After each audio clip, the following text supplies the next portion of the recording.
ভিক্ষুক রাস্তা দিয়া যায় আর জমিদারের পুত্রবধূও যায়। একজন সামনের থেকে আসতেছে, একজন সামনের দিকে যাইতেছে।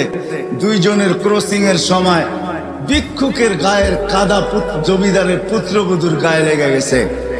সে দুনিয়া আন্ধার করে ফেলছে, স্বামীকে ডাইকা নিয়ে আসছে, বলছে এই ভিক্ষুক আমার কাপড় নষ্ট করে দিছে। সে শুধু ভিক্ষুক ছিল না, বৃদ্ধ ছিল। বৃদ্ধ ছিল না শুধু, জীর্ণ ছিল, শীর্ণ ছিল, শরীরে কাপড় ছিল না, ফাটা চিরা কাপড় ছিল, পায়ে জুতা ছিল না, পেটে ভাত ছিল না। জমিদারের পুত্র সইতে পারে নাই, যৌবনী শক্তি সয়তো সয় কি কইরা তার স্ত্রীর গায়ে ভিক্ষুকের কাদা, বস সমগ্র শক্তিকে হাতে একত্র করা বৃদ্ধের গালে বসায়। বৃদ্ধ কিচ্ছু বলে নাই, শুধু উপরের দিকে তাকায় দুই তিনটা শব্দ উচ্চারণ করছেন। শব্দগুলা হলো ইয়া মাল্লা